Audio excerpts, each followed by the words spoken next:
আমরা আবারও সর্বাগ্যে সে আল্লাহ সুবহানাহু ওয়া তাআলার দরবারে কৃতজ্ঞতা জ্ঞাপন করি যে আল্লাহ সুবহানাহু ওয়া তাআলা আমাদের সকলকে সুস্থ ও সুন্দর রেখে আজকের এই পবিত্র জুমার দিনে জুমার জামাতে উপস্থিত হয়ে কিছু বলার ও শ্রবণের তৌফিক দান করেছেন।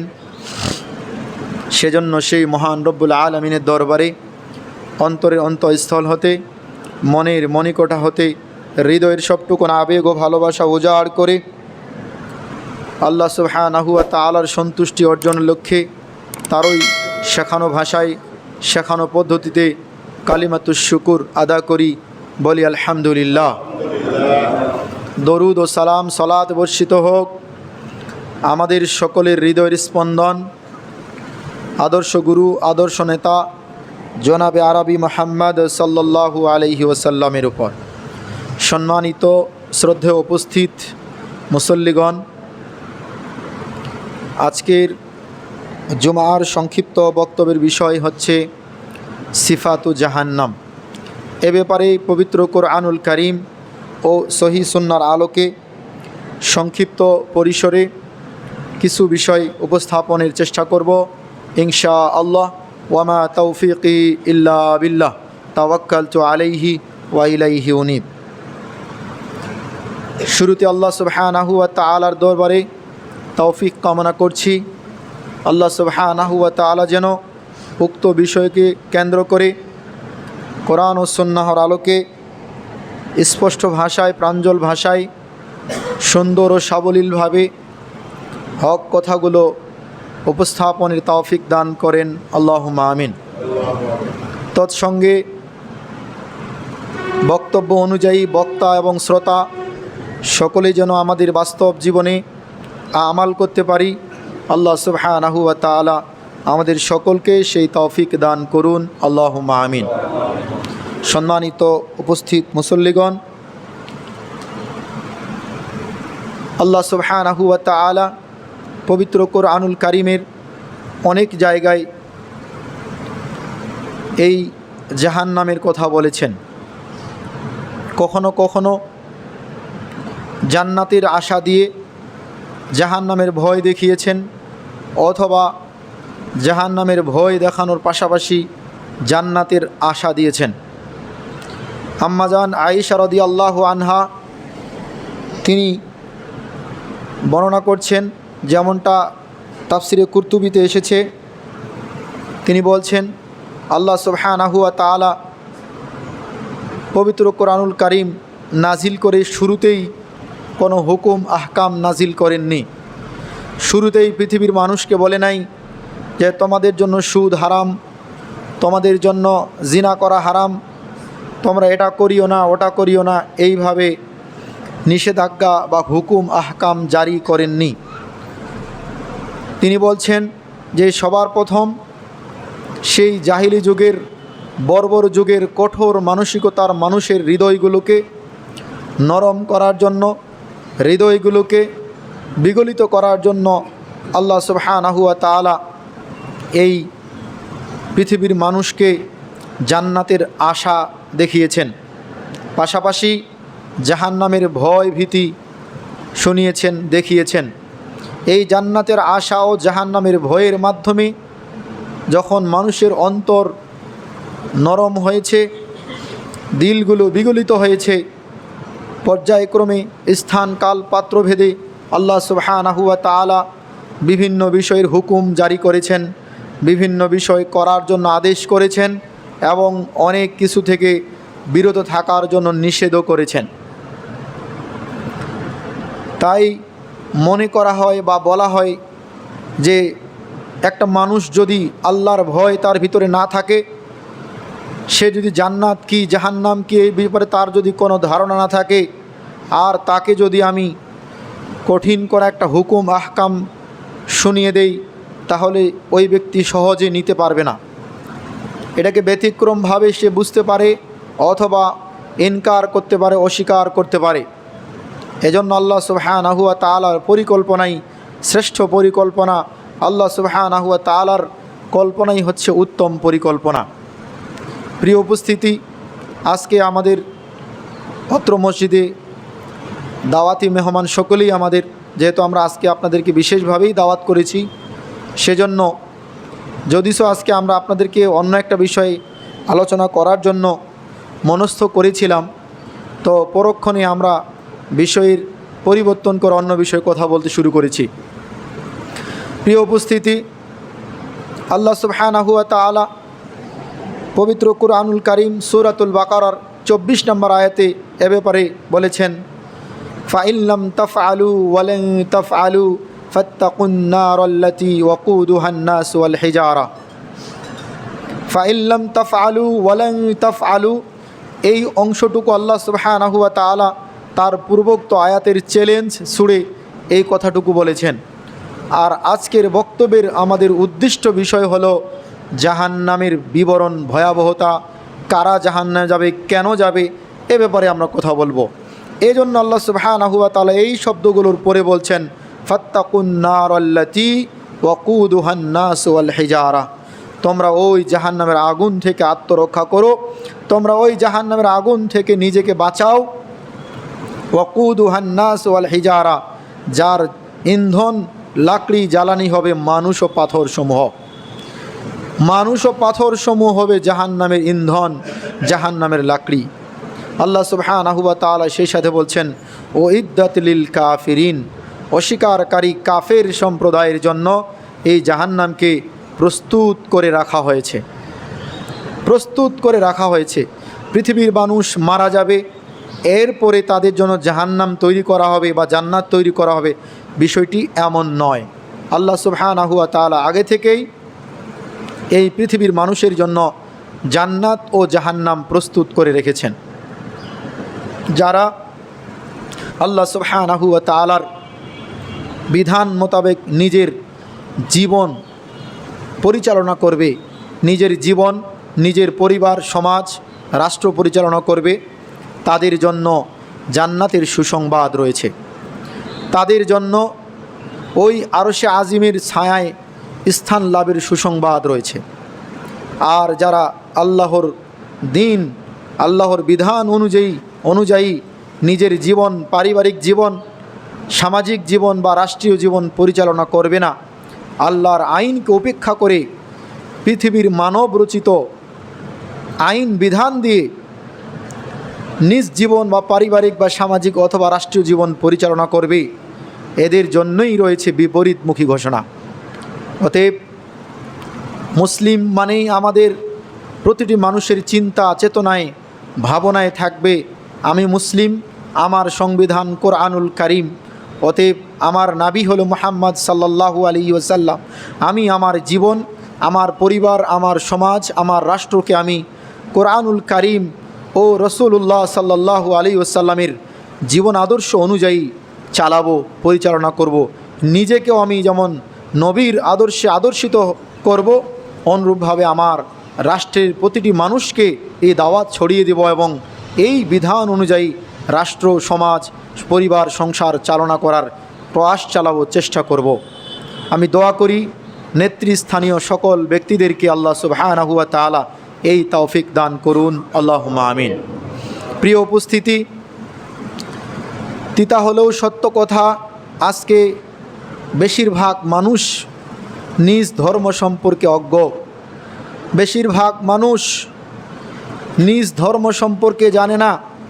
এমনকি অধিকাংশ মানুষ তারা কোরআনুল মাজিদ পড়তে পারে না, তারা কোরআন মাজিদ পড়তে সক্ষম নয়।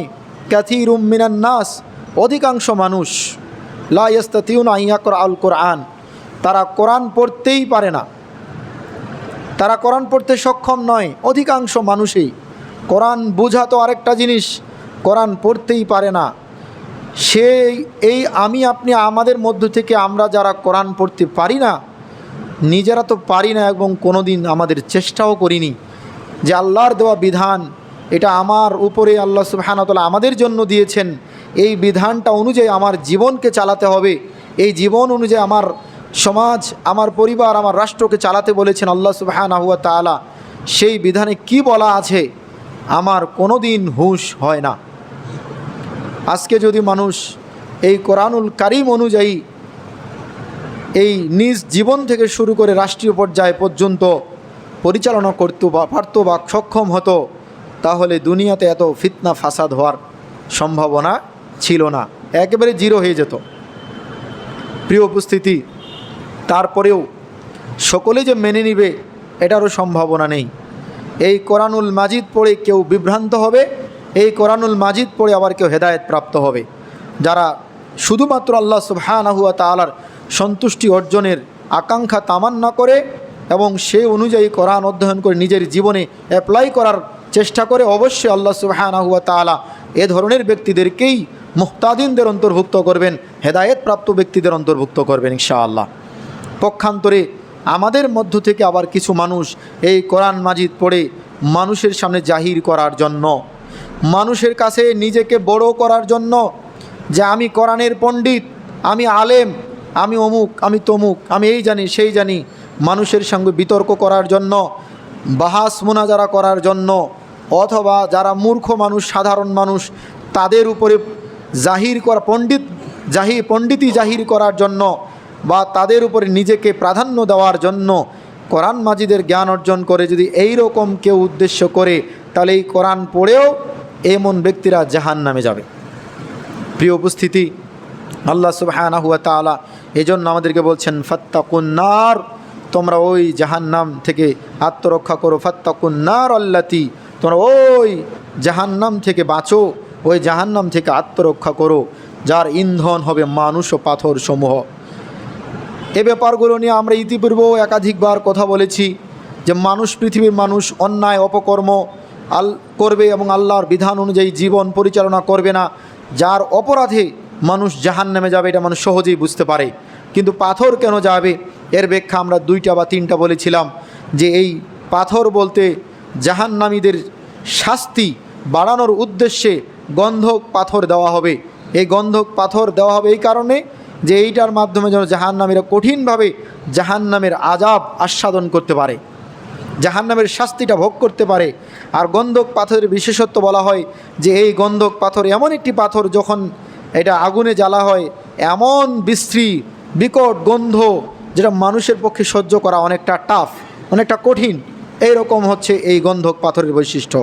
আবার কোনো তাফসিরে বলা হয় যে না, পৃথিবীর মানুষ এই ইট বালি সিমেন্ট দিয়ে, পাথর দিয়ে মূর্তি, ভাস্কর্য, খাম্বা এগুলো তৈরি করবে, আর এগুলোর সাথে মাথা নত করবে, এগুলোর সামনে গিয়ে নীরবতা পালন করবে, এগুলোর কাছে গিয়ে পূজা করবে, অর্চনা করবে। এজন্য এই মানুষকে সেদিন দেখানোর জন্যই, মানুষকে বোঝানোর জন্যই, পৃথিবীর মানুষ তোমরা যেই সব মূর্তির সামনে মাথা নত করতে, তোমরা যেসব ওই পাথর, ইট বালি সিমেন্টের মূর্তির সামনে নিজেকে নত করতে, যেই মূর্তিগুলোকে তোমরা সম্মান প্রদর্শন করতে, আজকে তোমাদের ওই সব আলিহা ইলাহ মূর্তিগুলো তোমাদের সাথে সাথে জাহান্নামে গেল। অথবা এমন বলা হবে, যারা মূর্তি ভাস্কর্য তৈরি করবে, যারা মূর্তি অঙ্কন করবে, যারা ছবি নির্মাণ করবে, এমন মূর্তি ভাস্কর্য ছবি নির্মাতাদেরকে সেদিন 2টি জবের দানাকে একসাথে বাঁধানোর জন্য প্রেসার করা হবে, তাকে দায়িত্ব দেওয়া হবে, তাকে এটাকে চাপ দেওয়া হবে, কিন্তু সে পারবে না, সে সেদিন পারবে না। আবার বলা হয় এই মূর্তিগুলো সেদিন রূহ ফুঁকে দিয়ে তাদের সাথে সাথে এদেরকেও জাহান্নামে দিয়ে দেওয়া হবে। প্রিয় উপস্থিতি, তাই আমরা বুঝতে পারি যে কেন আল্লাহ সুবহানাহু ওয়া তাআলা বলছেন যে ওয়াকুদুহান নাস ওয়াল হিজারা, সেদিন এই জাহান্নামের লাকড়ি হবে মানুষ ও পাথর সমূহ। উপস্থিতি, তাই আমরা আল্লাহ সুবহানাহু ওয়া তাআলার বিধান অনুযায়ী নিজেকে যদি আমরা চালাতে পারি, অবশ্যই বিধান অনুযায়ী চললে পরে আল্লাহ সুবহানাহু ওয়া তাআলার ওয়াদা অনুযায়ী আমরা জান্নাতের সুসংবাদ প্রাপ্ত হব, জান্নাতের সুসংবাদ প্রাপ্ত হব।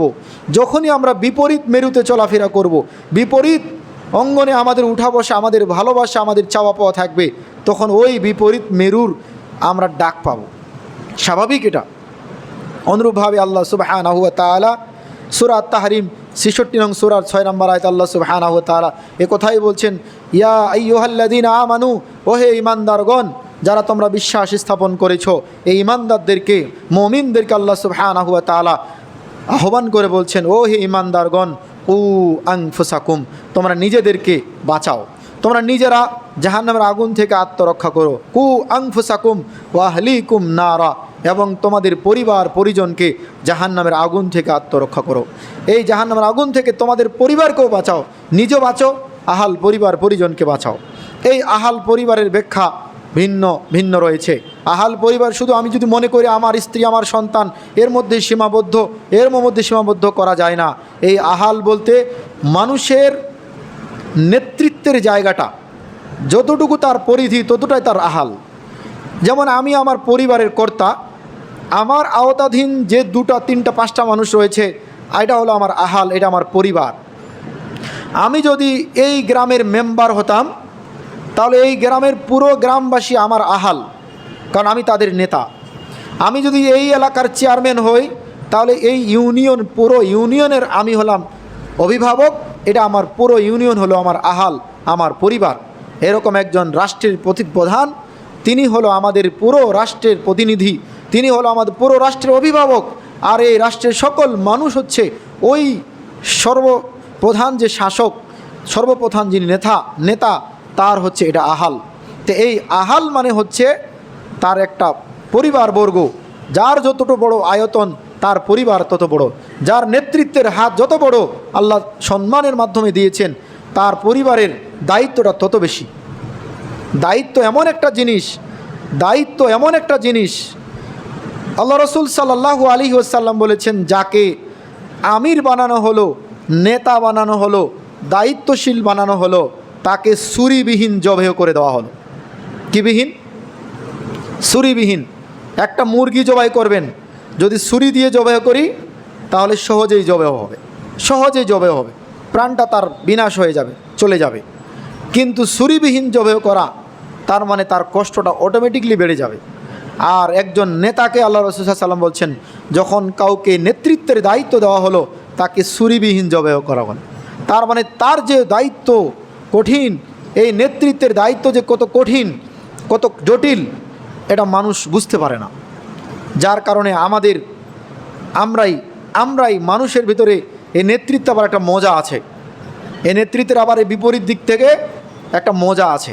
এই মজার জন্য আমরা যে কোনো মূল্যে ভোট ডাকাতি করে হোক, জবরদস্তি করে হোক, অবৈধভাবে হোক, যে কোনো মূল্যে আমাকে এই নেতৃত্বের জায়গায় যেতেই হবে। যার কারণে আজকে আমাদের নেতারা উঠে পড়ে লাগে, যে কোনো মূল্যে আমাকে আজকে নেতৃত্বের প্রধান হতেই হবে, সেটা বৈধ হোক অবৈধ হোক, যে কোনো মূল্যেই। এর জন্য দিন রাতকে সমান করে পরিশ্রম করে যায়। কিন্তু এই নেতৃত্ব পাওয়ার পরে নেতৃত্বে যে গুণাবলী সে নিজেও তখন ভুলে যায়। আমরা দেখেছি এরকম কিছু কিছু মানুষ, ইল্লা মাশা আল্লাহ, যারা আল্লাহকে ভয় করে চলে, তাদের তো অবশ্যই প্রশংসিত। যারা আল্লাহকে ভয় করে চলে, ইমামুন আদিলুন, ন্যায় পরায়ণ শাসক, তাদেরকে রাসূল সাল্লাল্লাহু আলাইহি ওয়াসাল্লাম আরশের ছায়ার নিচে স্থান লাভ করবে এই সুসংবাদ দিয়েছেন। 7 শ্রেণীর মানুষ আরশের ছায়ার নিচে স্থান লাভ করবে, তার মধ্যে প্রথমেই বলেছেন ইমামুন আদিলুন, ন্যায় পরায়ণ শাসক আরশের ছায়ার নিচে স্থান লাভ করবে। কিন্তু যারা ইমামুন আদিল হতে পারবে না, ন্যায় পরায়ণ শাসক হতে পারবে না, যারা হবে জবরদস্তিমূলক শাসক, তাদের জন্য কিন্তু বিপরীত চিত্র রয়েছে। প্রিয় উপস্থিতি, তাই আমরা এই নেতৃত্বের ব্যাপারে সতর্ক থাকার চেষ্টা করব, সাবধানতা অবলম্বন করার চেষ্টা করব, পারতপক্ষে এই নেতৃত্ব থেকে দূরে থাকারই চেষ্টা করব। আর যদি হয় এসে পড়েই যায়, এই দায়িত্ব যদি এসে পড়ে যায় তাহলে নিতে হবে। কিন্তু কেউ যদি কামনা করে, কেউ যদি লালসা করে চায় যে না আমাকে নেতৃত্ব দেওয়া হোক, আমি চাই, তাহলে সে বরকত শূন্য হয়। আল্লাহ সুবহানাহু ওয়া তাআলা তার নিজের উপর এটা চাপিয়ে দেন। আল্লাহ সুবহানাহু ওয়া তাআলা এমন ব্যক্তিকে কোনো ধরনের সাহায্য করেন না। রসুলের জামানায় এমনটা ঘটেছে, একজন ব্যক্তি এসে আল্লাহ রসুল বলছে, আল্লাহ রসুল আমাকে একটা দায়িত্ব দিন। আল্লাহ রসুল বলছেন, যে দায়িত্ব চায় তাকে দায়িত্ব দেওয়া হবে না, যে দায়িত্ব চেয়ে নেয় তাকে দায়িত্ব দেওয়া হবে না। যদি কেউ চেয়ে নেয় আর তাকে দেওয়া হয় তাহলে আল্লাহ সুবহানাহু ওয়া তাআলা তার নিজের উপরে ন্যস্ত করেন, তাকে আল্লাহ কোনো ধরনের সাহায্য করেন না। কিন্তু আমি চাই না আমার উপরে মানুষ দিল যে না আপনাকেই আমরা নেতা বানালাম, আপনাকেই আমাদের মোড়ল বানালাম, আপনাকেই আমাদের রাষ্ট্রের প্রধান বানালাম, আপনাকেই আমরা প্রধানমন্ত্রী বানালাম, তাহলে আল্লাহ সুবহানাহু ওয়া তাআলা ওই ব্যক্তিকে সাহায্য করবেন। প্রিয় উপস্থিতি, এজন্য আমরা যে কোনো কাজ করি না কেন সব সময় চেষ্টা করব আল্লাহ ভীতি অর্জন করার জন্য। আল্লাহর ভয় যদি ভিতরে থাকে তাহলে অবশ্যই আমার দ্বারা অন্যায় অপকর্মগুলো হওয়ার সম্ভাবনা থাকবে না, অন্যায় অপকর্মগুলো হওয়ার সম্ভাবনা কমে যাবে। এজন্য আল্লাহ ভীতির অনেক মূল্য। প্রিয় উপস্থিতি, আল্লাহ সুবহানাহু ওয়া তাআলা যেমন আমাদের নিজেদেরকে বাঁচতে বলেছেন, পাশাপাশি আমাদের আহাল পরিবারকে বাঁচাতে বলেছেন। আহালের পরিধিটা অনেক বড় হতে পারে, স্থান কাল পাত্রভেদে ব্যক্তি ভিন্নতায় এই আহালের পরিধি অনেক বড় হতে পারে, আবার ছোট হতে পারে। তাই আমরা নিজেরাও যেমন বাঁচার জন্য চেষ্টা করব, অনুরূপভাবে আমাদের পরিবারকে, আমাদের আহালকে, অর্থাৎ আমাদের পরিবার, আমাদের সমাজ, আমাদের ইউনিয়ন, রাষ্ট্রকে এই জাহান্নামের আগুন থেকে বাঁচানোর জন্য আমাদের সবারই প্রাণপণ চেষ্টা থাকবে। আল্লাহ সুবহানাহু ওয়া তাআলা আমাদেরকে সে তৌফিক দান করুন, আল্লাহুম্মা আমিন। প্রিয় উপস্থিতি, এই জাহান্নামের বিবরণ দিতে গিয়ে রসুল করিম সাল্লাল্লাহু আলাইহি ওয়াসাল্লাম অনেকগুলো হাদিসের মধ্যে বিবরণ দিয়েছেন। আমরা সময় সংক্ষিপ্ততার কারণে সবগুলো বলতে পারবো না, তারপর যতটুকু পারি আপনাদেরকে আমরা বিবরণটুকু জানানোর চেষ্টা করব। এই জাহান্নামের কথা বলতে গিয়ে রসুল্লাহ সাল্লাল্লাহু আলাইহি ওয়াসাল্লাম বলছেন, ইউতাবি জাহান্নামা ইয়াউমা ইদিন, যেদিন জাহান্নামকে প্রেজেন্ট করা হবে, অর্থাৎ কিয়ামতের মাঠে যখন জাহান্নামকে উপস্থিত করা হবে, রসুল সাল্লাল্লাহু আলাইহি ওয়াসাল্লাম বলছেন, লাহা সাবউনা জিমামিন, তার 70,000 হ্যান্ডেলস থাকবে, ব্রিন্ডেলস থাকবে, 70,000 লাগাম থাকবে, 70,000 ধরার জিনিস থাকবে, হ্যান্ডেল থাকবে। অ্যান্ড এভরি হ্যান্ডেলস, প্রত্যেকটি হ্যান্ডেলের সাথে, এভরি উইথ হ্যান্ডেলস, প্রত্যেকটি হ্যান্ডেলের সাথে সাবউনা আলফা মালাকিন, এবং 70,000 অ্যাঞ্জেল, 70,000 করে ফেরেশতা নিয়োজিত থাকবে। ইয়াজুরুনাহা, তারা এই জাহান্নামকে টেনে হিঁচড়ে সেদিন উপস্থিত করবে। আমরা এর আগেও আপনাদেরকে এই বিষয়গুলো কিছুটা হলেও ইঙ্গিত দিয়েছি বিভিন্ন খুতবায়, যে জাহান্নাম এত বিশাল, এত কঠিন, এত বড়, এর আয়তন, আকার, আকৃতি এটা আমরা অনুমান করতে পারি না, এত বিশাল।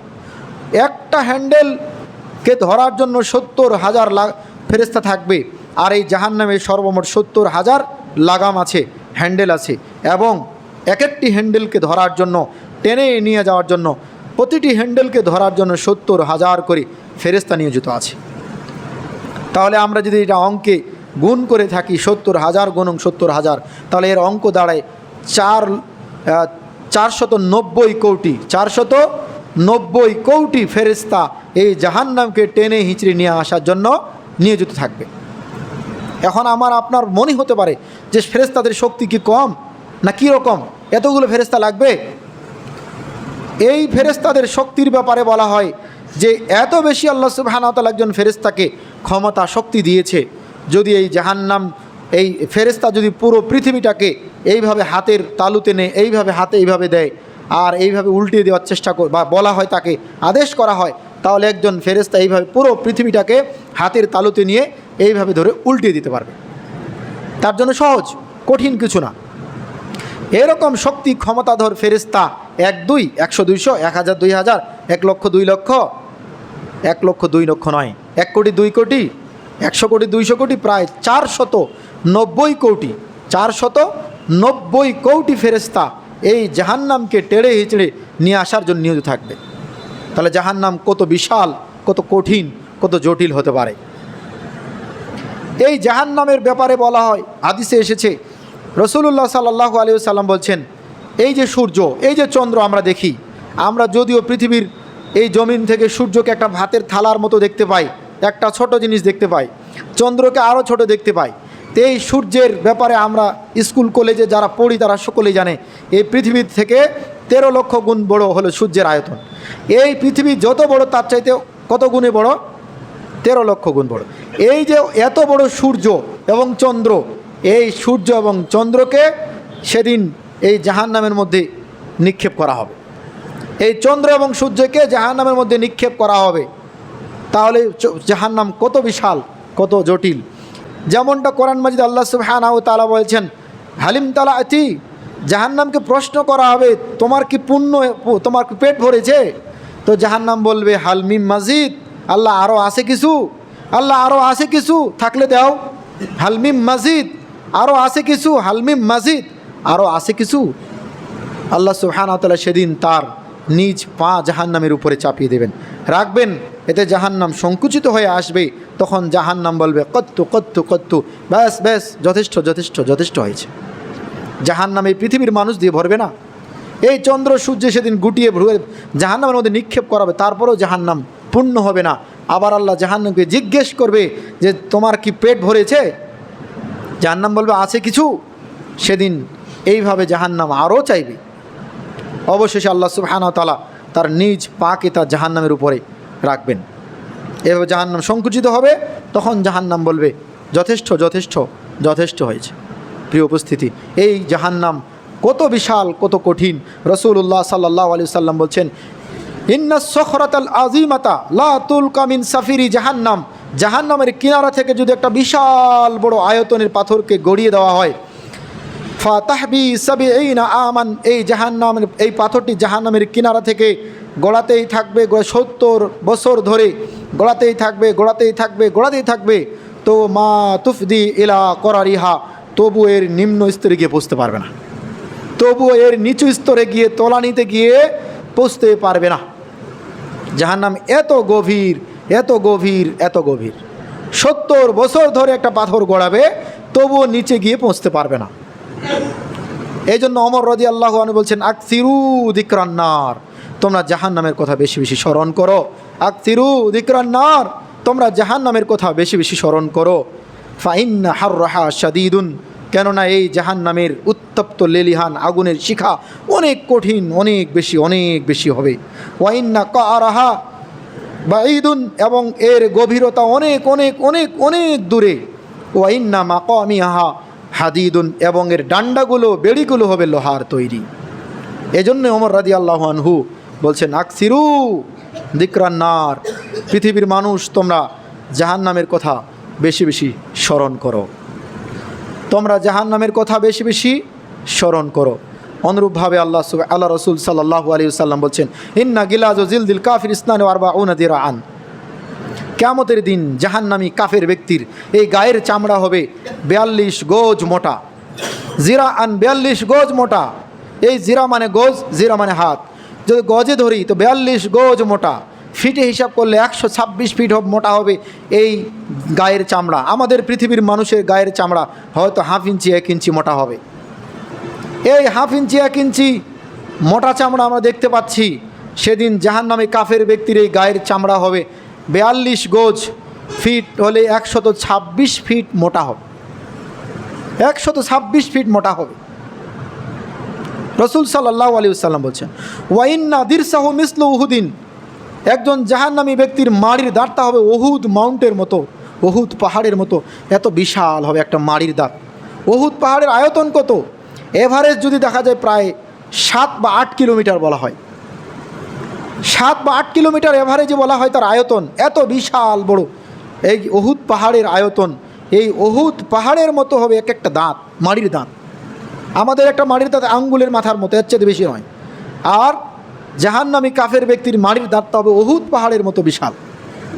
এরপর রাসূল সাল্লাল্লাহু আলাইহি ওয়াসাল্লাম বলছেন, ওয়াইন্না মাজলিসাহু মিন জাহান্নামা, এবং এই জাহান্নামী কাফের ব্যক্তি জাহান্নামের মধ্যে বসার স্থানটা হবে, মাজলিসটা হবে মিন মাক্কাতে ইলাল মাদিনা, মক্কা থেকে মদিনার দূরত্ব, কামা বাইনাল মাক্কাতা ওয়াল মাদিনা, মক্কা থেকে মদিনার দূরত্ব যত, একজন জাহান্নামী কাফের ব্যক্তির জাহান্নামের মধ্যে বসার জায়গাটা হবে এত বড় বিশাল। এই মক্কা থেকে মদিনার দূরত্ব কত? যারা হাজী সাহেবরা গেছেন, দেখে এসেছেন, তারা যথেষ্ট জানেন। যারা আমরা যাইনি, আমরা গুগল সার্চ ইঞ্জিনে সার্চ করে দেখতে পারি। সেখানে লিখবেন how much to distance Mecca from Medina, Mecca থেকে মদিনার দূরত্ব কত। এটা যদি আপনি লিখেন, দেখবেন আপনাকে সার্চ ইঞ্জিন সেখানে অনেকগুলো ওয়েবসাইটের মাধ্যমে আপনাকে দেখিয়ে দেবে। 400 বা 425 অথবা কম বেশি হতে পারে। তো আমরা যদি দেখেছি 425 কিলোমিটার অ্যাপ্রক্স, প্রায় 425 কিলোমিটার, প্রায় 425 কিলোমিটার বা 450 কিলোমিটারের মতো ব্যবধান রয়েছে মক্কা থেকে মদিনার দূরত্ব। এই 425 কিলোমিটারের মতো যত দূরত্ব, এরকম একজন জাহান্নামী কাফের ব্যক্তির জাহান্নামের মধ্যে বসার জায়গাটা হবে এত বিশাল, এত বড়। প্রিয় উপস্থিতি, তাই এই কঠিন বিভীষিকাময় জাহান্নামের আয়তন, জাহান্নামের বিশালতা কত কঠিন হতে পারে, কত মানুষ, lakh lakh, crore crore, million billion, trillion মানুষ জাহান্নামে যাবে। এরকম যদি আয়তন হয়, না জানি কত মানুষের আয়তন এরকম হবে, আল্লাহ আলাম, আল্লাহ ভালো জানেন। তাহলে জাহান্নাম কত বিশাল হবে, জাহান্নাম কত কঠিন হবে, কত জটিল হবে। প্রিয় উপস্থিতি, এই বিভীষিকাময় জাহান্নাম থেকে বাঁচার জন্যই আল্লাহ সুবহানাহু ওয়া তাআলা আমাদেরকে তাকিদ করেছেন, আমাদেরকে আহ্বান করেছেন। তাই আমরা সকলেই এই জাহান্নাম থেকে বাঁচার জন্য প্রাণপণে চেষ্টা করব। আল্লাহ সুবহানাহু ওয়া তাআলা আমাদেরকে সেই তৌফিক দান করুন। আল্লাহুম্মা আমিন।